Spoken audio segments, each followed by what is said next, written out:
Pennsylvania operated Eastern State Penitentiary from its opening in 1829 until the year before its abandonment in 1971.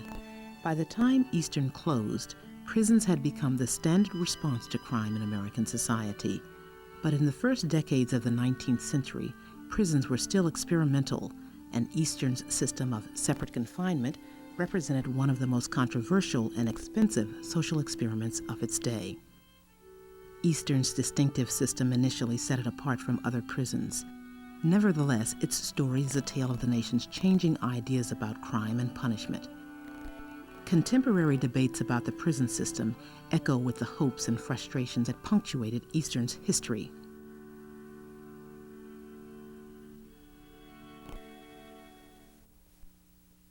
Before the introduction of prisons, colonists equated crime with sin.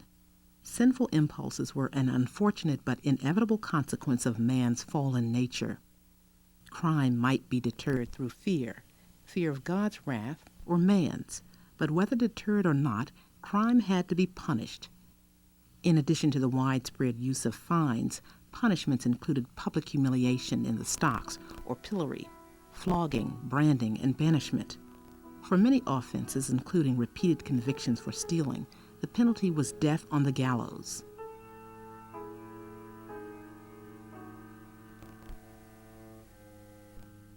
Local jails were found throughout the colonies, but time in jail was not seen as a punishment in itself.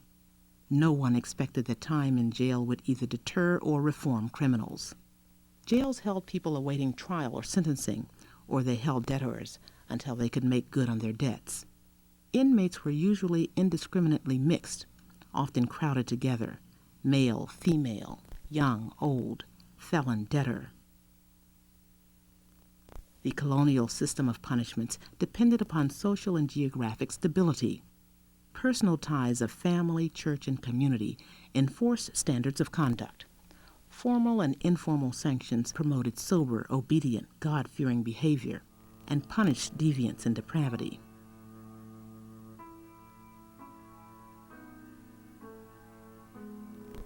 The idea of using imprisonment as a form of punishment grew out of a new conception of the world formed in 18th century Europe by the political philosophers of the Enlightenment. Their utilitarian theory saw humans as free and autonomous beings governed by reason. The problem of crime came not from the evil nature of man, from original sin, but from the cruel use of power by the state. The Italian criminologist Cesare Beccaria captured this thinking in his influential treatise on crimes and punishments. Many Enlightenment thinkers believed that a properly conceived, rational, and humane criminal code could deter crime. As champions of individual rights and liberties, those thinkers argued that any punishment exceeding the minimum penalty necessary to preserve order was abuse and not justice. American civic leaders in the 1790s saw their new republic as a land where ideas could be tried, a new social order crafted. Committees in various states called for legislative reforms that could enact the utilitarian principles and humane practices discussed in Europe. As early as 1787, an organization that was to become the Pennsylvania Prison Society began to advocate the humane treatment and reform of convicts. Influenced by the writings of the English prison reformer John Howard, their efforts led to major changes in Philadelphia's Walnut Street Jail, eventually the nation's first state prison. Those changes included the separation of debtors from felons, the introduction of new rules governing the conduct of inmates, and the construction of cells for the solitary imprisonment of serious criminals. In the next few years, most states abolished the death penalty for all but the most serious crimes, built new prisons or converted former facilities, and began sentencing felons to terms of incarceration.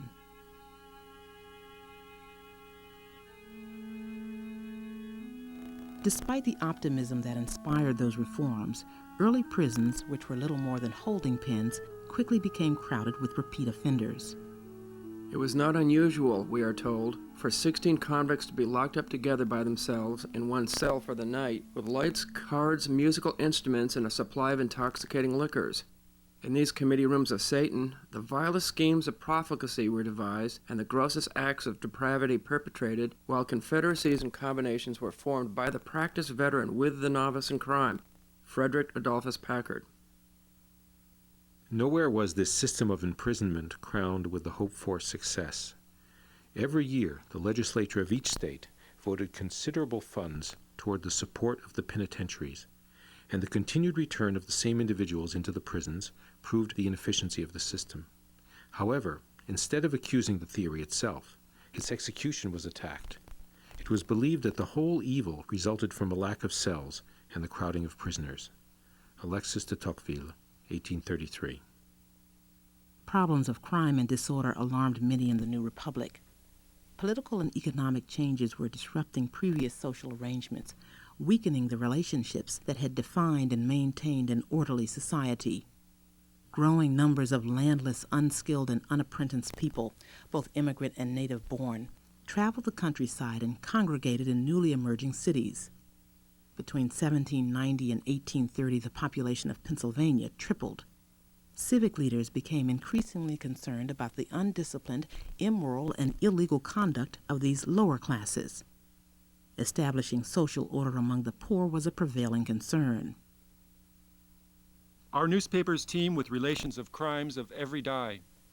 Our cities, villages, and factories are frequently in flames. Felonies that affect the stability of our moneyed institutions are becoming common. A government which fails to repress such a course of criminality fails also in its highest duty, that of protection. Samuel Hopkins, 1822. Reformers sought to apply the newly adopted rational principles to the design and management of penitentiaries themselves, and to build other institutions, asylums, hospitals, and orphanages, to instill the values of hard work, regimentation, humility, and sobriety. The very architecture and routines of prison life were employed to discipline as well as punish convicts. World attention would focus on two competing plans for imprisonment devised in the 1820s. New York's silent system and Pennsylvania's separate system of prison discipline.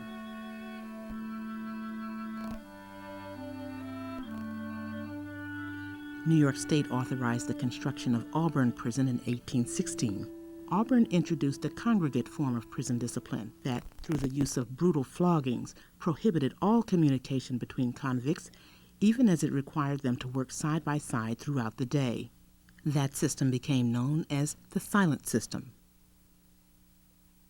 At Auburn, we have a more beautiful example of what may be done by proper discipline in a prison well constructed. The whole establishment from the gate to the sewer is a specimen of neatness. The unremitted industry, the entire subordination and subdued feeling of the convicts has no parallel.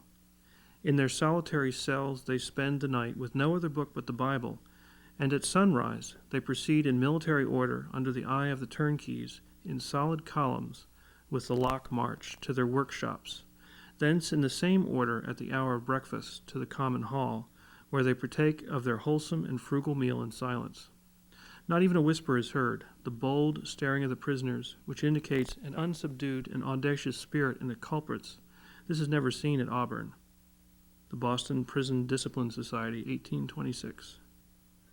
The silent system imposed an impressive discipline among convicts, but at a cost.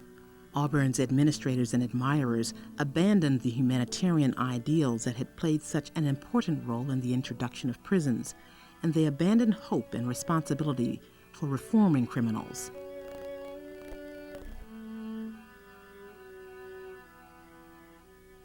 The Pennsylvania Prison Society in Philadelphia, an organization strongly influenced by its Quaker members, was not willing to give up on either of those ideals. The Prison Society explicitly rejected the brutality needed to maintain the Auburn system and advocated in its place a system of confinement that would lead to the reformation of criminals. At the Prison Society's urging, Pennsylvania allocated funds for the construction of Eastern State Penitentiary in 1821, and the prison opened in 1829.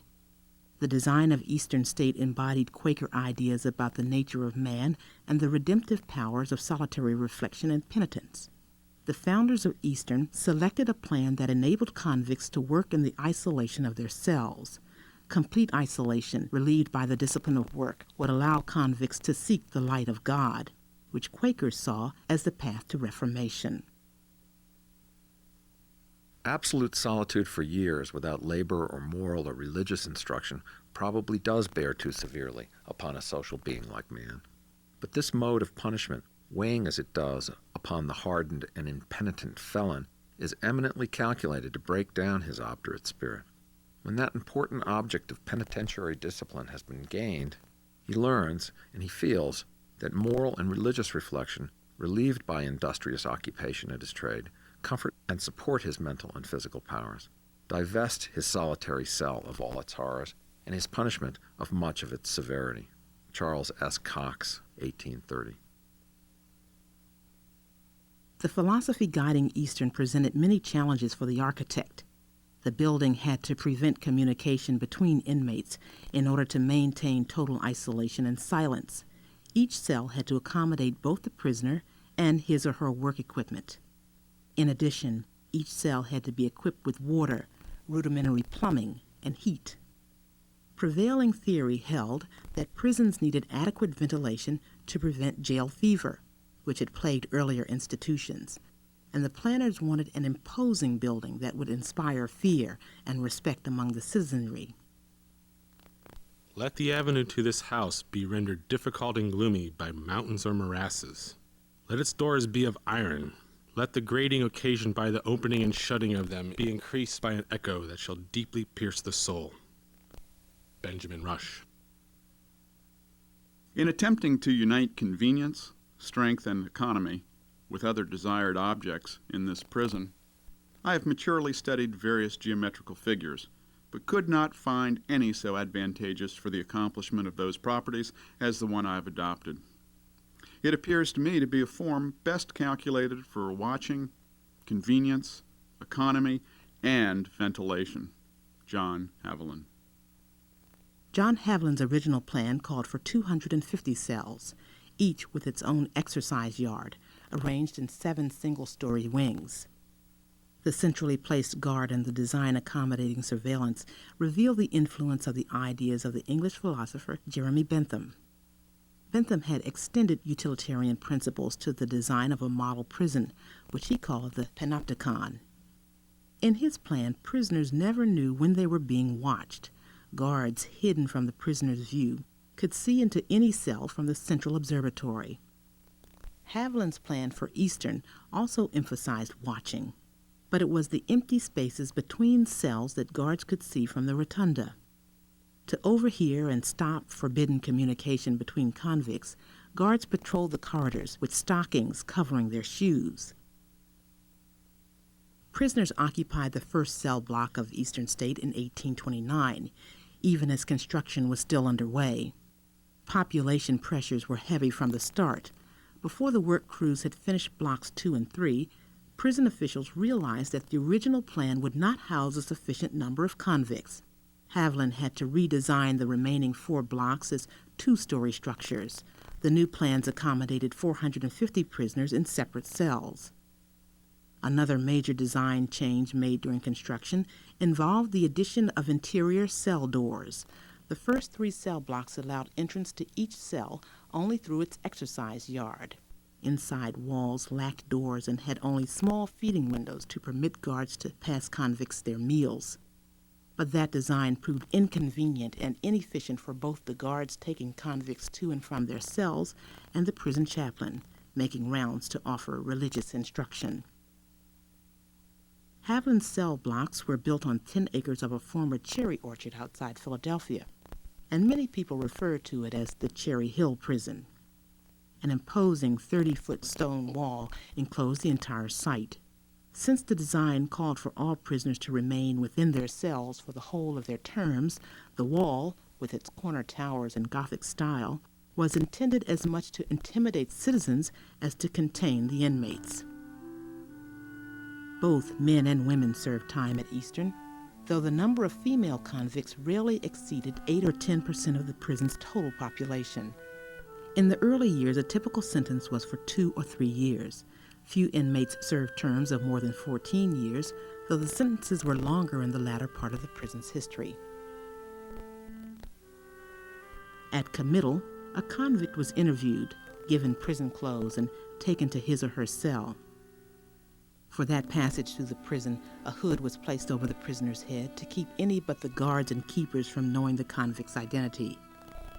There, in a space of 12 by 7.5 feet, under a vaulted ceiling designed to echo even the slightest sounds, the convict would stay for the whole of his or her sentence, alone except for the occasional visit from a guard, the chaplain, a member of the prison society, or perhaps a dignitary touring the prison. Inmates at Eastern State were permitted no contact with family or friends, no news of events outside the prison, and each was allowed a mere hour a day of solitary outdoor exercise, a period frequently shortened in practice. Prisoners were required to remain silent and suffered additional punishment if anger, disobedience, or insanity compelled them to communicate with neighboring prisoners or to rant to themselves or the devils of their imaginations. Their work involved crafts such as shoemaking or weaving, or if a prisoner had experience in the building trades, he was employed alongside paid laborers in the construction of the remaining cell blocks of the prison. Problems with the heating and ventilation meant the cells were often unhealthily damp and cold, or stifling hot. The design of the plumbing system, which called for twice-weekly flushing, often left waste in the pipes, forcing prisoners to breathe tainted air. And yet, for all its faults, Eastern State was an architectural marvel of its day. It was the most expensive public building yet constructed in the United States, and it was the first building to attempt such elaborate large-scale heating and plumbing systems. The penitentiary attracted many visitors who toured the institution, investigating the design of its cells and the engineering of its systems. At first, only 100 or so came each year, but the numbers of curious grew. In 1836, more than 2,000 people toured Eastern's corridors and grounds, 4,000 in 1839, 10,000 in 1858. Among those signing the visitors' book were dignitaries from around the nation and around the world, statesmen, noblemen, scholars. They came to see a novel experiment in criminal justice, an architectural embodiment of Enlightenment philosophy, reconciled to Quaker theology.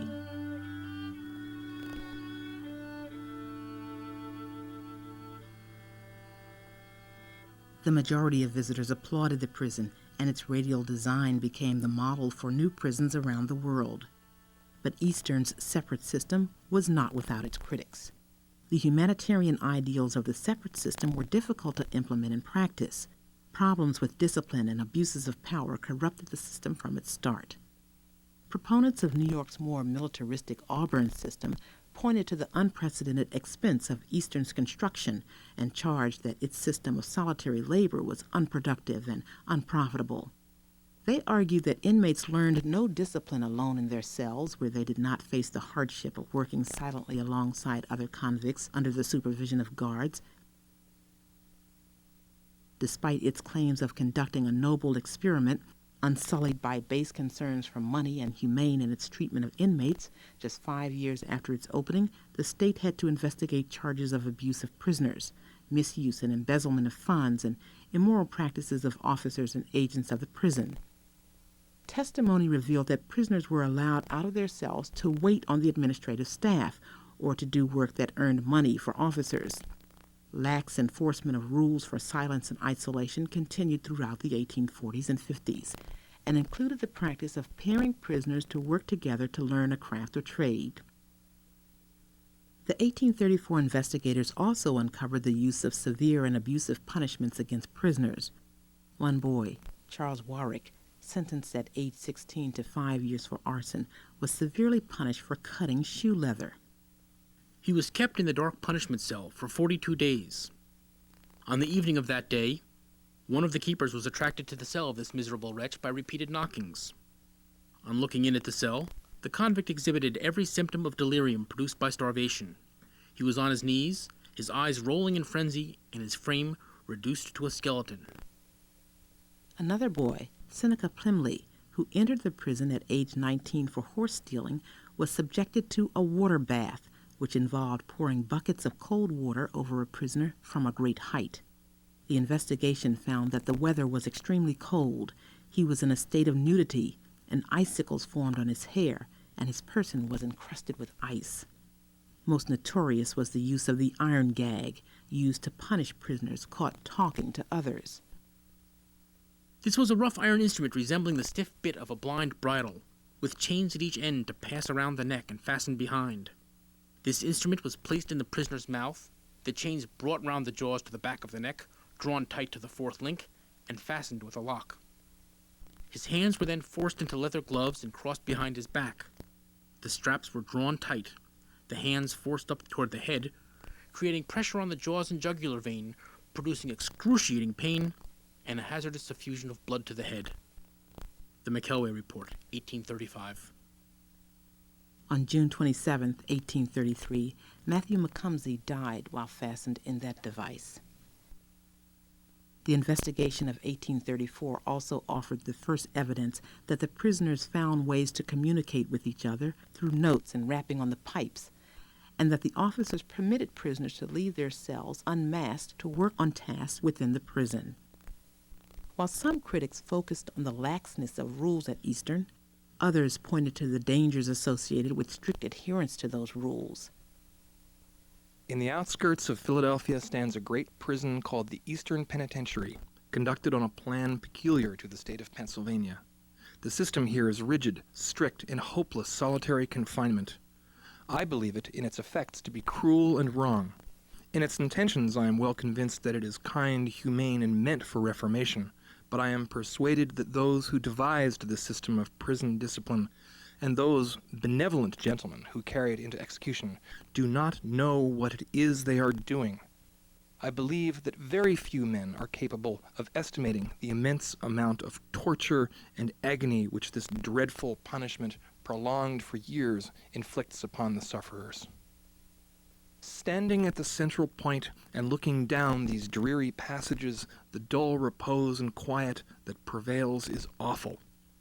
Occasionally there is a drowsy sound from some lone weaver's shuttle or shoemaker's last, but it is stifled by the thick walls and heavy dungeon doors, and only serves to make the general stillness more profound.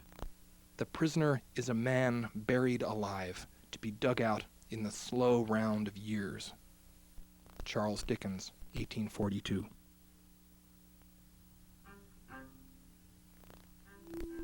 Eastern survived investigations and criticisms of its practices, continually defending its philosophy, even though the convicts it released showed no more signs of reformation than those held in other prisons.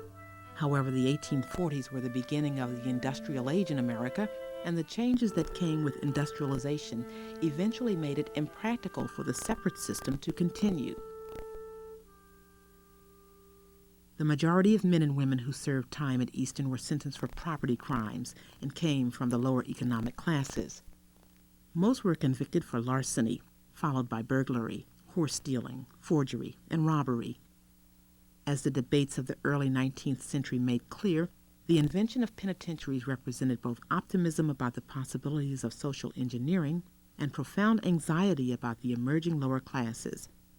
That anxiety about the poor proved an enduring motivation for the reform and expansion of the prison system.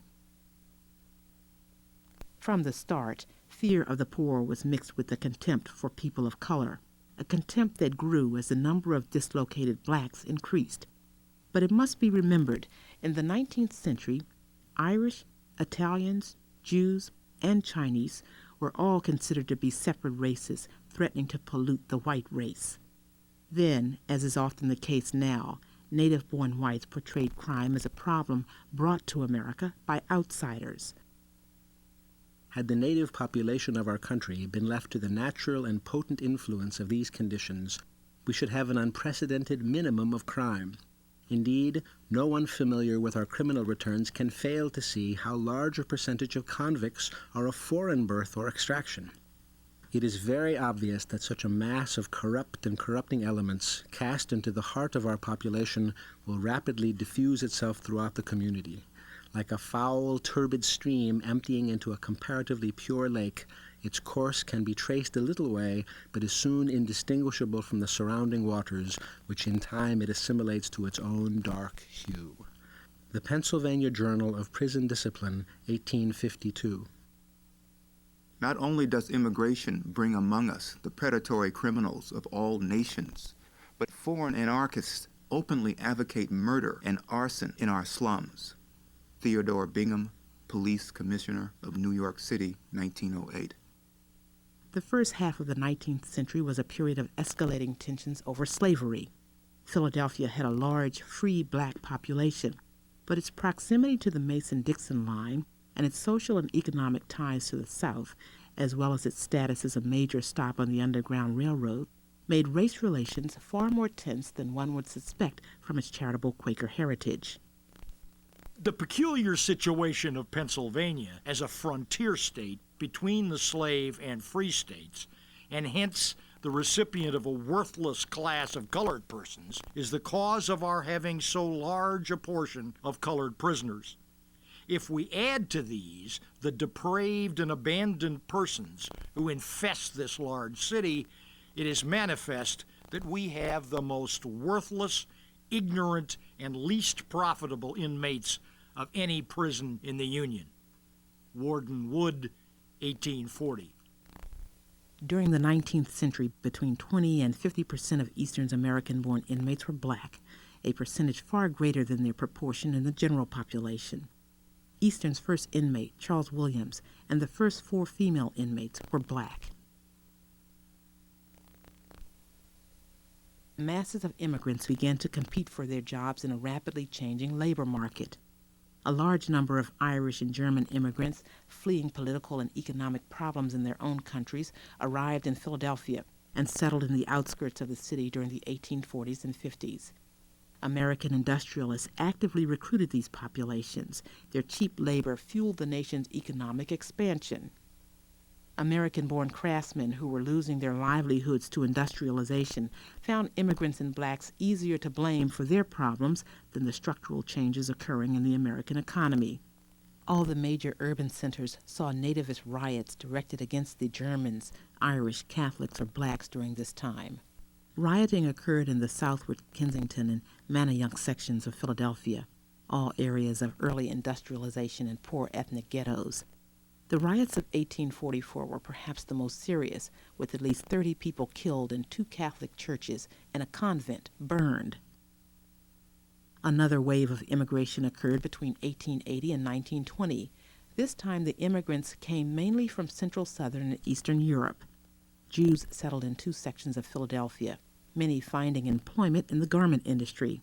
For their activities in unions, Jews were labeled terrorists and socialists, or for their success in business, viewed as scheming and controlling. Italian immigrants settled in South Philadelphia. Because Italian cultural traditions favored strong extended families and a system of patronage, Italians were assumed to be members of organized crime syndicates like the mafia. While immigrants were often unfairly stereotyped as criminals, some did choose illegal activity as a path to economic advancement. The segregation, dense population, low wages, and substandard housing of ethnic and racial ghettos made those areas breeding grounds for crime. Their inhabitants served as easy scapegoats for all the problems accompanying rapid urbanization and industrialization.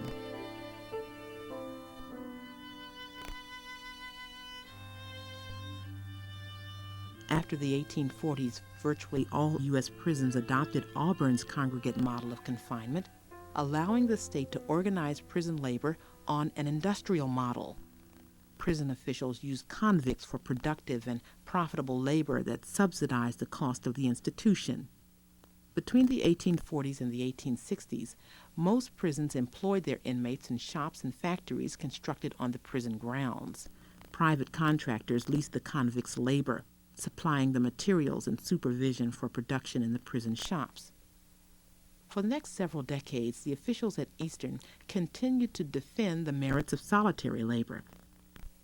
Unfortunately for Eastern, the market for handmade shoes or woven products had disappeared by the 1870s. The industries formerly pursued have been practically abandoned, first because the concentrated efforts of labor organizations have caused the legislature to pass laws which make the handling of prison-made goods unprofitable. Second, because automatic machinery has been so perfected that the labor of hands is almost dispensed with. Warden Cassidy, 1898. chair caning, hosiery, and cigar making in the 1880s, and along with the new enterprises and acceptance, at least in practice, of prisoners working together. By the end of the last century, more convicts at Eastern State were idle than employed, and prison officials had to look to other activities to keep their charges occupied. Eastern faced serious overcrowding, as did every prison in America. Officials could not maintain the most fundamental element of its system, separate confinement of prisoners. The situation worsened in the next decade, prompting a major construction project of 4 new cell blocks between 1877 and 1894. Yet by the turn of the century, the number of prisoners increased to 1,400, forcing some cells to hold as many as 4 or even 5 inmates. Concerns about crime and disorder in the lower classes continued to grow during the last decades of the 19th century. Prison leaders from other states openly recognized the failure of both the Pennsylvania and Auburn systems to deal with the problem. With a rapidly increasing population and the disposition of people to congregate in large cities, we have an alarming increase in crime, and legislation is obliged to be ever devising new remedies and imposing fresh penalties for the protection of society. But prison discipline and the reformation of the convict are still an unsolved problem. It is not enough that we erect great prison houses, grand in conception, beautiful in architectural design and finish, and liberal in their appointments. These are monuments of the prosperity of the state and evidences of the determination of society to protect itself against evildoers. But the granite walls and iron bars, although they deprive the criminal of his liberty and inflict a just physical punishment, do not work that reformation in the soul of the man that will restore him to society regenerated and reformed. Until this is in some measure accomplished, our system of prison discipline is imperfect and ineffectual. Major A.T. Goshorn, chairman of the First National Congress on Penitentiary and Reformatory Discipline, 1870. New ideas about prisoners and prisons circulated across the nation. This era of reformers called for changes in policy that would have a positive impact on prisoners. The primary inspiration for changing American prisons came from the Irish system, a progressive confinement in which prisoners could work their way through various stages of less restrictive imprisonment, eventually achieving a conditional release or parole. According to these new ideas, prisoners were not, as Enlightenment thinkers had believed, free moral agents needing only rational deterrence and opportunities for reflection. They were flawed individuals, the products of inadequate families and immoral urban influences. They needed not punishment and penitence, but active reformation, guided by the new sciences of human behavior. Although Eastern's wardens scoffed at the new ideas, Eastern State incorporated many of the liberal practices associated with the reformatory movement. As early as 1854, Eastern employed a full-time teacher who visited inmates in their cells, offering tutorials in elementary education, bookkeeping, German, and Spanish. In 1880, policy changes allowed family members to exchange letters with prisoners and to visit at 2 or 3 month intervals. The prison also made an extensive collection of library books available to inmates in their cells.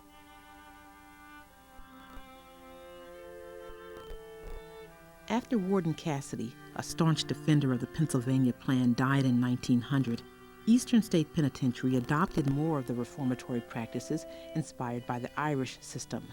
Those changes were facilitated by the introduction of a parole system in 1909, which leading scholars viewed as essential to the implementation of scientific criminology. Extensive construction projects created a physical plant better suited to the era's new ideas about inmate reform.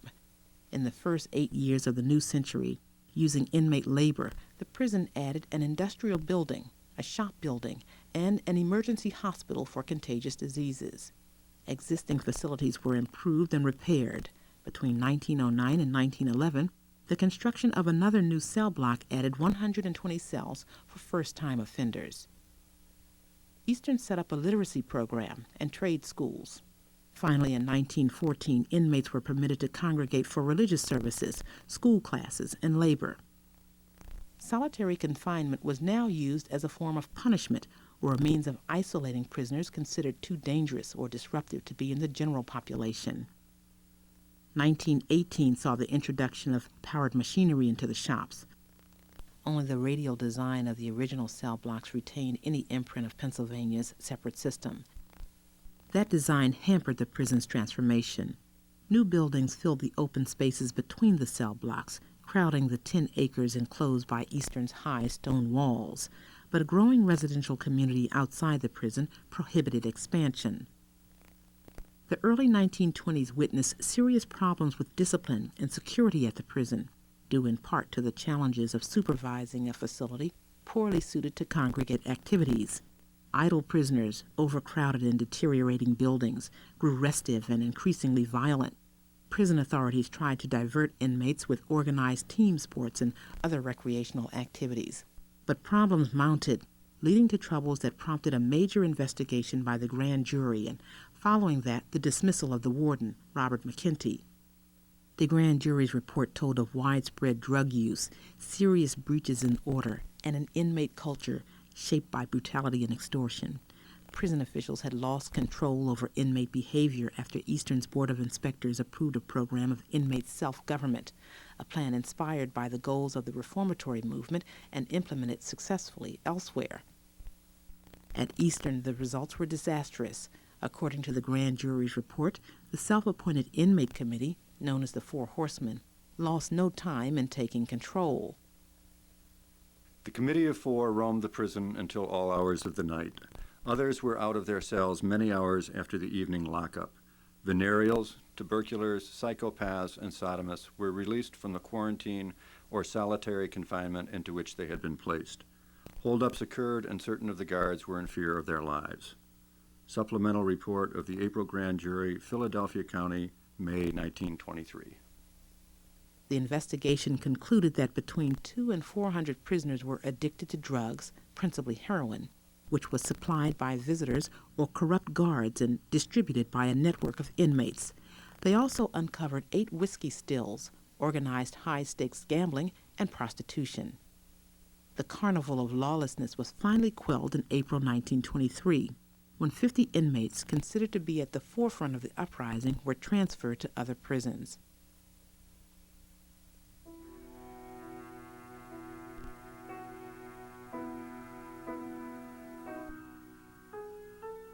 As was true at prisons around the country, women at Eastern had to fear not just abuse by other convicts, but also rape and violence from the guards employed to watch them.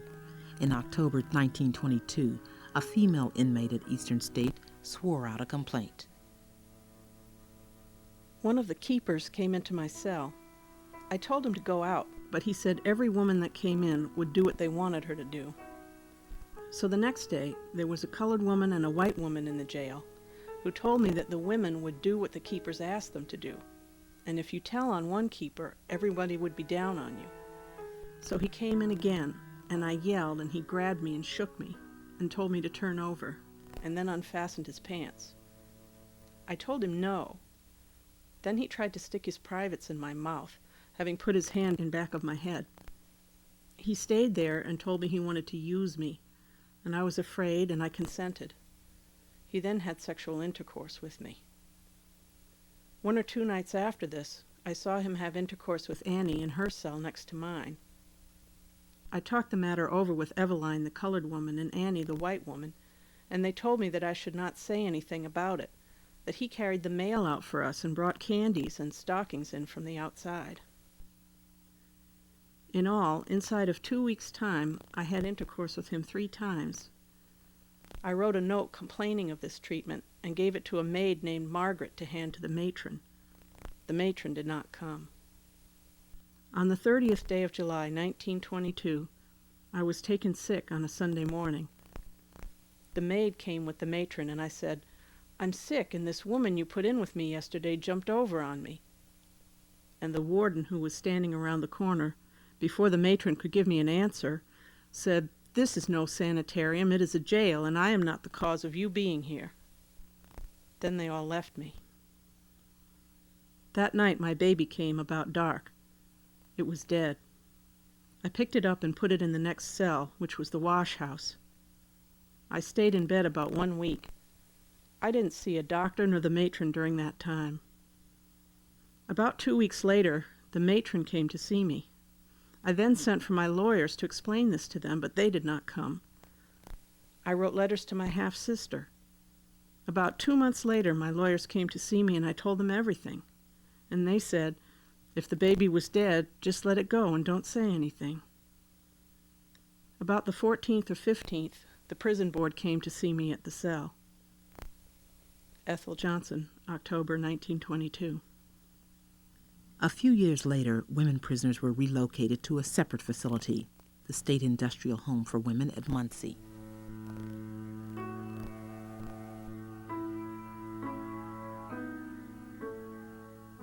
State officials had been calling for the close of Eastern and its replacement with a modern facility since at least 1915. Controversy over where to locate the new prison delayed building for more than a decade. When Graterford Prison for Men finally opened in 1929, 35 miles north of Philadelphia, it took 800 of Eastern's inmates, with more following in the succeeding years. But Eastern did not close.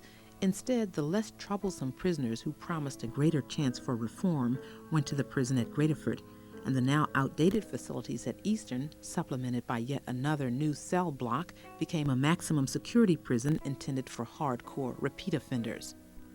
The transfers to Graterford eased overcrowding only temporarily. Something must be done at once. At the rate the prisoners are coming in here now, we have no place to put them unless we hang them on hooks. Warden Smith, 1933. Overcrowding was only part of the problem. The wardens from the 20s and 30s were known as strict disciplinarians.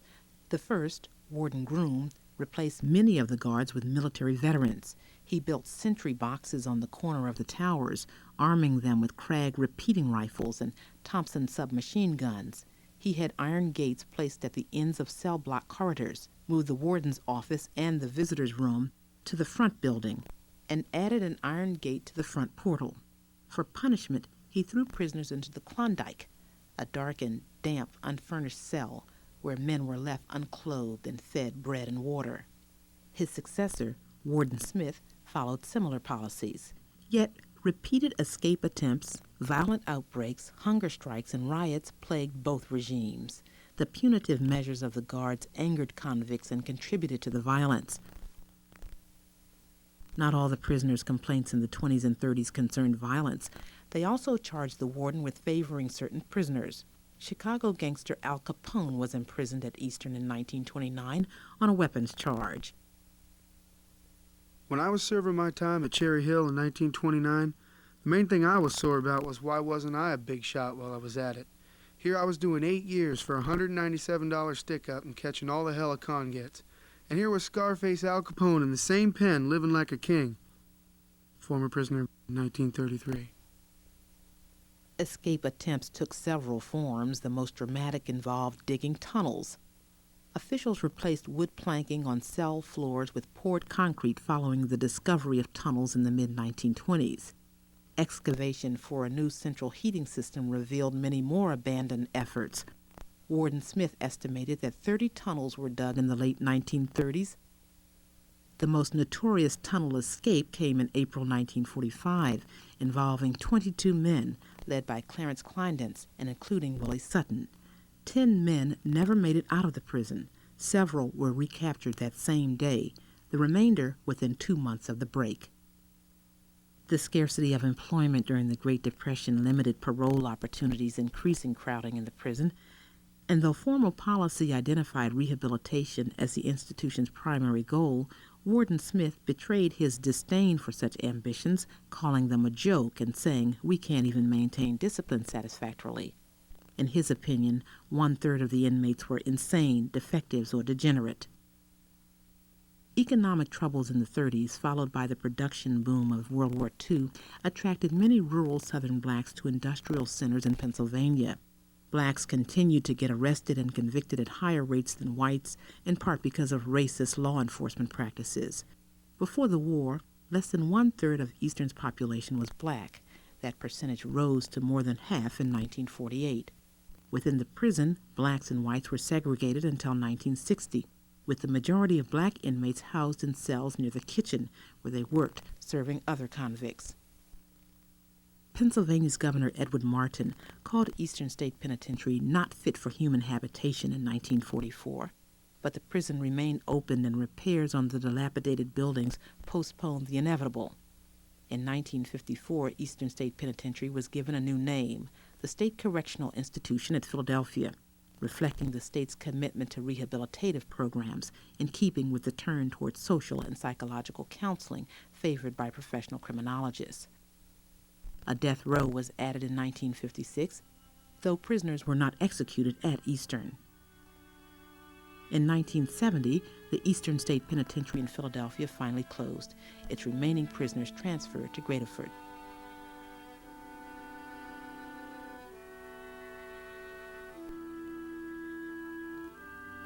For a year, the city used the facility to relieve overcrowding at a local jail. Then the site was abandoned, left to decay.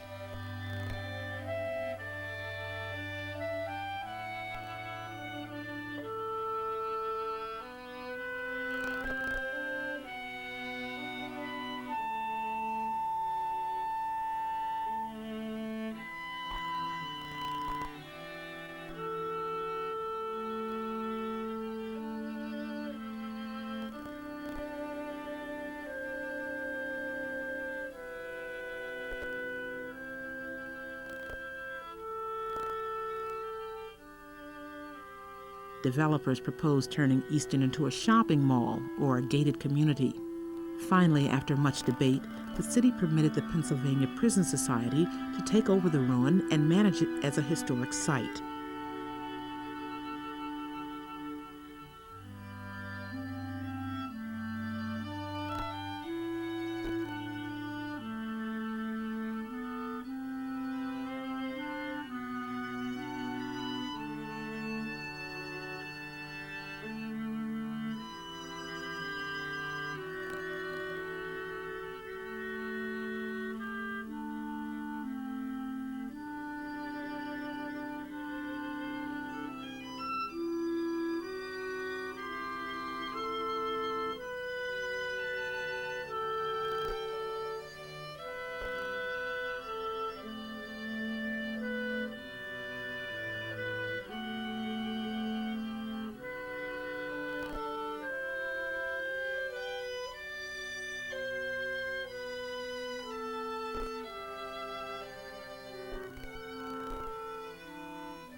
When the state transferred Eastern's last prisoners to Graterford, prison officials and scholars still spoke of inmate rehabilitation and reform. Prisoners inspired by the advances other groups had made in the 1960s and early 1970s pressed for and gained recognition of their own civil rights. For a brief time, interest in humane conditions for convicts reemerged as a social issue. However, the dislocations that followed the deindustrialization of the U.S. economy, which began in the mid-1970s, worsened the conditions of the nation's poor, creating by the late 1980s an underclass of people excluded from the mainstream economy and isolated in deteriorating inner cities. The programs that had been implemented in the name of rehabilitation and corrections had proved no more successful than had earlier efforts. Prisons still showed little evidence that they either deterred or reformed convicts, nor did they make the streets safer. Fear of crime, especially crime in urban ghettos, continued to rise. Anti-black and anti-immigrant sentiments grew. The public called for longer and harsher sentences for criminals, especially for drug-related offenses that many saw as the cause of other forms of street crime. In 1970, when Eastern closed, 200,000 inmates were doing time in U.S. state and federal prisons. By 1997, the prison population had grown to almost 1.2 million. Today, the U.S. is second only to Russia in the percentage of its population it confines in prison, 5 to 8 times higher than every other industrialized nation. The incarceration rate for American blacks has grown to 6 times that of whites. Americans have never acknowledged the failure of prisons to live up to the humanitarian ideals that inspired their construction, nor have they accepted that prisons do little to control crime. Instead, Americans have expanded the prison system, confining an ever-increasing number of their fellow citizens in institutions that do little more than exact revenge on criminals, not much different than the colonial lash or scaffold. Alexis de Tocqueville's observations of 1833 are still true today. New or recycled justifications for prisons and designs for prison discipline will ensure a steady supply of ever more modern replacements for Eastern. Nowhere was this system of imprisonment crowned with the hoped-for success. Every year, the legislature of each state voted considerable funds toward the support of the penitentiaries, and the continued return of the same individuals into the prisons proved the inefficiency of the system. However, instead of accusing the theory itself, its execution was attacked. It was believed that the whole evil resulted from a lack of cells and the crowding of prisoners. Alexis de Tocqueville, 1833.